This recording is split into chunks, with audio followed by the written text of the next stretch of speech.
MK times news में आपका स्वागत है। मैं हूं एमके आजाद। क्या भारत की विदेश नीति पूरी तरह से फेल होता हुआ दिखता है? कौन सी परिस्थिति अचानक खड़ी हो गई कि भारत की विदेश नीति पर भारत में सवाल खड़ा हो रहा है? तो विदेशों में भारत की नीतियों पर चर्चाएं पूरी तरह से गर्म होता हुआ दिखता है।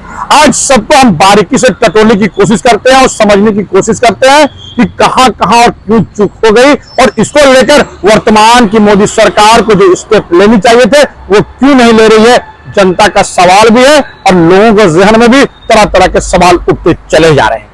बड़ा महत्वपूर्ण है, भारत का सबसे बड़ा दुश्मन देश आतंकी परस्त पाकिस्तान की जो स्थिति देश में इस तरह बन जाएगी और इसको रोकने में जब वर्तमान की मौजूदा सरकार नाकाम हो जाएगी तो बड़ा प्रश्न चिन्ह तो देश में खड़ा जरूर होगा।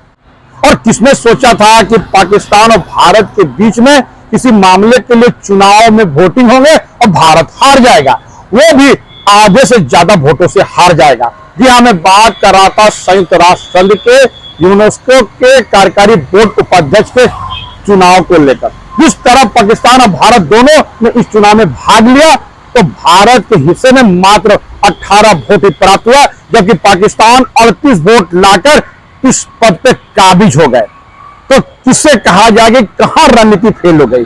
जब पाकिस्तान जो आतंकी परस्त पाकिस्तान माना जाता है विश्व के लिए एक खतरा है, तो क्या इसका आभास उन देशों को नहीं है जिन देश ने उनका साथ देने का निर्णय किया? और बड़ा दिलचस्प है, संयुक्त राष्ट्र संघ में ये जो पद होता है वो शांति के लिए होता है और आतंकवाद जैसे रोकने के लिए और अलग संस्कृति और दूसरे मामले को देखने के लिए होता है। उस वक्त में अगर भारत की जगह पाकिस्तान को लोग चुन ले तो भारत के दिमाग पे और भारत के दिलों में एक प्रश्न चिन्ह तो खड़ा हो ही जाता है। तो कहां इसमें चूक हो गई, इसका जवाब तो सरकार देती नहीं है। और सरकार का सबसे बड़ी समस्या यह है कि यह सरकार जवाबदेही न लेती है और न देती है। तो समझते चले जाइए, पहलगाम को लेकर किस तरह 2000 से ज्यादा लोग वहां मौजूद थे और सिक्योरिटी बिल्कुल नहीं थी, और वो लोग आराम से अपने कर्मकांड को करके चले गए और किसी तरह के कोई कार्रवाई उस वक्त में हुई नहीं। तो सवाल तो जरूर खड़ा होंगे, लेकिन किसी पर यह जवाबदेही तय नहीं हुई तो लोगों के जहन में एक अलग तरह का नैरेटिव फैलता चला जा रहा। तो सिर्फ यही नहीं, जिस तरह ऑपरेशन सिंदूर में सेना का पराक्रम पूरे विश्व ने देखा और जिस तरह से अपने टारगेट को आसानी से भारतीय सेना ने भेद कर साबित कर दिया, उसके पराक्रम के आगे किसी का सानी बिल्कुल नहीं है। तो समझते चले जाइए। लेकिन जिस तरह से भारतीय सेना बढ़त बना रही थी और उसके बाद अचानक सीज फायर का ऐलान हो गया, और जब ट्रंप इसका ऐलान करते हुए नजर आए तो राजनीतिक गलियारों के साथ विश्व की राजनीति में एक नई बहस छिड़ता हुआ नजर आने लगा कि कहां क्या जाएगा। समझते चले जाइए, बड़ा महत्वपूर्ण है। उसके बाद भारतीय राजनीति पर विश्व की दिलचस्पी बढ़ता चला गया। तो समझते चलेगा। सिर्फ यही नहीं, उसी वक्त में दो घटनाएं सामने आती थी। देखिए, दोनों घटनाओं को आप टटोलते चले जाइए। एक देश के साथ में है और एक विदेश से जुड़ा है। पहले देश के मामले को समझ लीजिए। और ऑपरेशन सिंदूर में सेना का पराक्रम और पूरी रणनीति बनाया जा रहा था। इसी बीच सरकार ने जातीय जनगणना के मामले को लेकर जिस तरह से नई सनसनी फैला दी, तो कहा जाने लगा कि इस वक्त में इसकी क्या जरूरत थी। लेकिन कहा जा सकता है कि राजनीति है तो राजनीति में राजनीति होगी ही, और उसी समय जातीय जनगणना के मामले को उठाने को लेकर कई तरह के सवाल खड़े हुए। तो दूसरा महत्वपूर्ण था, उसी समय में पाकिस्तान को IMF से कर्ज मिलने वाला था और भारत ने बड़ी जोरदार तरीके से इनका विरोध जरूर किया, और तमाम तरह की कोशिश के बावजूद भी IMF से कर्जे रुकवाने में भारत की विदेश नीति पूरी तरह फेल हो गई। तो कौन जिम्मेदारी लेगा? बड़ी आसानी से पाकिस्तान को IMF ने करीब 85,000 करोड़ का ऋण स्वीकृत कर दिया, तो इसकी जिम्मेदारी कौन लेगा? हालांकि भारत की चिंताएं अपने आप में वाजिब जरूर थी। सभी को मालूम है कि पाकिस्तान इस मामले को लेकर क्या करने वाला है और किस तरह वो अपनी सैन्य शक्ति को मजबूत करेगा, आतंकियों को पालने पोसने पे खर्च करेगा।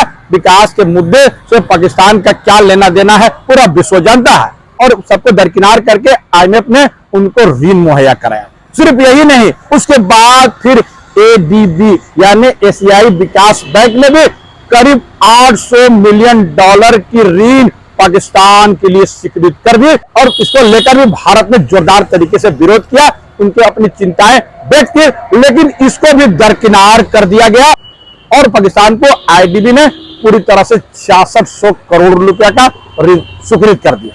यहां पर भी भारतीय कूटनीति पूरी तरह से फेल साबित हुई और तमाम चिंताएं वाजिब रहने के बाद अपने मैसेज पूरी तरह से हम वहां दे नहीं पाए। इस मामले को लेकर एडीबी के निदेशक का मानना है कि पाकिस्तान को अर्थव्यवस्था में सुधार के लिए कुछ टास्क दिए गए थे, जिसको पूरी करने में पाकिस्तान कामयाब जरूर रहा। ऋण देने का बहाना चुना गया और कहा गया कि इससे पाकिस्तान की अर्थव्यवस्था को सुधारने में मदद मिलेगा, लेकिन क्या करेगा पाकिस्तान, यह भारत भी अच्छी तरह जानता है और विश्व भी अच्छी तरह जानता है। तो जिस तरह लगातार भारत की चिंताएं लगातार बढ़ता चला जा रहा है और विदेश नीति पूरी तरह फेल साबित हो रही है, तो जिम्मेदारी लेगा कौन? सरकार तो जवाबदेही देना ही नहीं चाहती और स्ट्रीम मीडिया में ये तमाम न्यूज गायब होते हुए दिखता है, तो ये बड़ा शर्मनाक जरूर है।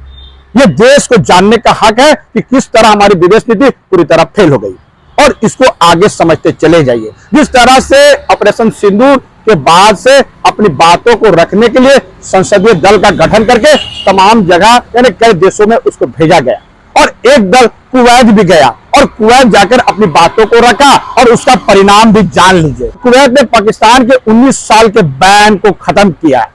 आप इसको साफ शब्दों में समझते चले जाइए कि कुवैत ने पाकिस्तान को अपने देश में अलाउ बंद करके रखा था, कोई तरह का अलाउ उनकी नहीं थी और यह बैन पूरी तरह से 19 साल तक कायम रखा। पहली बार कुवैत ने यह बैन भी हटा लिया, यानी अब पाकिस्तानी आराम से कुवैत आ सकते हैं, जा सकते हैं और दूसरे कामों को अंजाम दे सकते हैं। भारत की विदेश नीति फेल नहीं है तो क्या है, क्योंकि कुवैत से भारत का बड़ा मधुर संबंध रहा और इसको समझाने के बावजूद भी किस तरह से पाकिस्तान ने वहां भी बाजी मार ली। तो कहा क्या जाएगा। सिर्फ यही नहीं, चीन जो भारत के लिए सबसे बड़ा सरदर्द होता हुआ दिखता है, उसको भी समझते चले जाइए। जिस तरह से ऑपरेशन सिंदूर के बाद चीन पाकिस्तान के लिए सब कुछ करने के लिए तैयार होता हुआ दिखता था और किसने अंदाजा लगाया था कि पाकिस्तान के लिए चीन इस कदर उसकी सुरक्षा में जुट जाएगा, तमाम तरह की चीजें उसको मुहैया करा देगा और उसके साथ बोल्डली खड़ा हो जाएगा। किसी ने अंदाजा बिल्कुल नहीं लगाया। चीन की तो चाल होती है वो अंदर खाने से सपोर्ट करता है, लेकिन जाहिरी तौर पर चीन खड़ा हो जाएगा, किसने अंदाजा लगाया था। क्या यह विदेश नीति का फेल होना नहीं है? हमारे दर्शक भी आसानी से समझते चले जाइए। बांग्लादेश जो भारत के लिए एक नया दुश्मन देश के रूप में अपने आप को पेश करता हुआ नजर आ रहा है और इस वक्त में चीन बांग्लादेश के पुराने एयरपोर्ट पर काम करना शुरू कर दिया, एक एयरबेस बना रहा है और बताया जा रहा है कि चीन करीब 33,000 करोड़ रुपया पूरी तरह से इसके लिए मुहैया करवा रहा है। एक पुराना एयरबेस को फिर से चालू कराना और इसको लेकर चीन की दिलचस्पी इस बात की ओर संकेत मिलने लगा है कि चीन एक लंबी पारी खेलने के लिए तैयार है और वो भारत को घेर रहा है। बंगाल की खाड़ी में लगातार भारत को चारों तरफ से घेरते हुए नजर आ रहा है, लेकिन भारत की सरकार इस मामले पे कुछ बोलने के लिए तैयार नहीं है, तो समझा जा सकता है कि क्या मजबूरी है और देश की चिंताएं क्या है। और यह इसलिए भी महत्वपूर्ण है क्योंकि चिकन नेक से करीब 15 से 20 किलोमीटर इसकी दूरी है। बाद चाइना वहां क्या क्या लगाएगा और क्या करेगा, इसके बारे में तो पूरा विश्व जानता है कि किस तरह चाइना जब शुरुआत करती है तो उसके बाद क्या क्या करती है। अपने सैन्य गतिविधि, अपना वॉच टावर, ये तमाम चीजें, जासूसी उपकरण वो लगातार चला जा रहा है ताकि वो भारत की अच्छी से जासूसी कर सके। उन्हें सरकार किस तरह लगातार चाइना की यात्रा कर रहे हैं और चाइना उसको मदद करता हुआ नजर आ रहा है, तो आप उसको समझते चले जाइए। चाइना ने बांग्लादेश को पनडुब्बी तक दे रखा है, तो समझते चले जाइए क्या क्या मुहैया कराया जा रहा है, ये आप समझते चले जाइए। उसका मकसद सिर्फ और सिर्फ भारत को घेरना, नहीं तो क्या है। यानी चाइना हर हाल में भारत को चारों तरफ से उनके ही रणनीति से घेरते हुए नजर आ रहे हैं। सरकार हाथ पर हाथ देकर बैठी है, ऐसी बातें राजनीतिक गलियारों पर चर्चा का विषय है। हालांकि सरकार अपने तरफ से कोशिशें कर रही है, इसको कहने में कोई गुरेज बिल्कुल नहीं करना चाहिए, लेकिन जो भी सार्थक उपाय करना चाहिए, जितना करना चाहिए, वो सफल साबित नहीं हो रहा है। भारत लगातार हर चीज का विरोध जरूर कर रहा है, लेकिन सफलता साथ नहीं दे रही है। इसके लिए कौन जिम्मेवार है, तो समझते चले जाइए। चिकन नेक कितना महत्वपूर्ण है भारत के लिए, सामरिक दृष्टिकोण से, सुरक्षा के दृष्टिकोण से, आप समझते चले जाइए।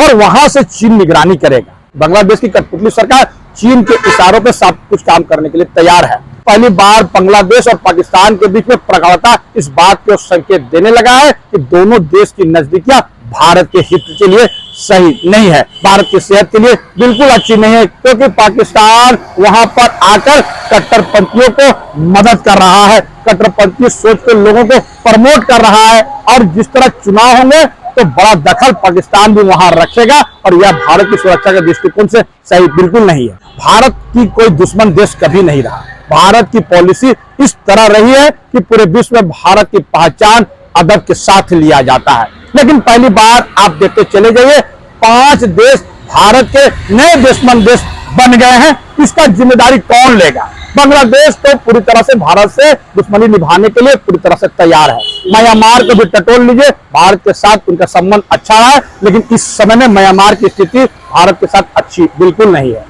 तो तुर्की भारत के बीच में अच्छा, और तुर्की से भारत के अच्छे संबंध थे, लेकिन वर्तमान में उसके संबंध भी हमारे बिगड़ गए। अजरबैजान को ले लीजिए, चाहे कनाडा को ले लीजिए, ये 5 ऐसे देश है जो भारत के लिए नई मुसीबतें खड़ा कर रहा है और अपने आप को भारत का दुश्मन देश मान लिया है। ये 5 ऐसे देश जो भारत के लिए नया दुश्मन देश पैदा हो गया, तो इसके लिए कौन जिम्मेदार है? तो समझते चले जाए, कहीं न कहीं फॉरेन पॉलिसी हमारी पूरी तरह से लैप्स कर गई। अगर कूटनीति और बातचीत का तरीका अपनाया जाता, सही तरीके से लोगों को विश्वास में लिया जा सकता था। इस तरह से भारत ने इसको डील किया, इसको लेकर अब सवाल खड़ा होने लगा। यानी भारत के 5 नए दुश्मन देश भी अब खड़े हो गए, और पड़ोसी देशों को भी टटोलते चले जाइए, तो कोई भी दिल पर हाथ रख के नहीं कह सकता है कि वो भारत के साथ में खड़ा है। हालांकि भारत सभी के साथ में अच्छा बर्ताव करता है। बांग्लादेश के लिए भारत ने क्या नहीं किया, और किस तरह पाकिस्तान से उनको अलग करने में महत्वपूर्ण भूमिका जरूर निभाई। तो भूटान को भी मदद करने में पूरी तरह से भारत ने संजीदगी जरूर दिखाई। नेपाल को भी हमेशा भारत ने मदद किया। किसको मदद नहीं किया? तमाम पड़ोसी देश के साथ में भारत का बर्ताव हमेशा अच्छा रहा, लेकिन कूटनीति कहीं ना कहीं फेल हो गई, वजह से हमारे लिए मुसीबतें बढ़ता चला गया। और पड़ोसी देश यदि हमारे साथ में अच्छा संबंध नहीं रखेगा तो मुसीबतें कम बिल्कुल नहीं होगा, आसानी से कहा जा सकता है। तो ये तमाम चीजें जो मैंने आपको बताया, यह मेरा अपना व्यक्तिगत आकलन है, इससे दूसरे चैनलों का और दूसरे मामलों का कोई लेना देना नहीं है। ये मेरे अपने विचार हैं। तो हमारा एक छोटा सा विश्लेषण आपको कैसा लगा, अपने कमेंट जरूर कमेंट करें, और जिन्होंने अभी तक न्यूज को सब्सक्राइब नहीं किया उसे विनम्र निवेदन की सब्सक्राइब जरूर कर दे, संभव है शेयर कर दे, ज्वाइन का बटन है, आर्थिक सहयोग भी कर सकते हैं, ताकि हम आपके लिए इसी तरह का वीडियो लाते रहें। तब तक के लिए मुझे विदा दीजिए। जोहार।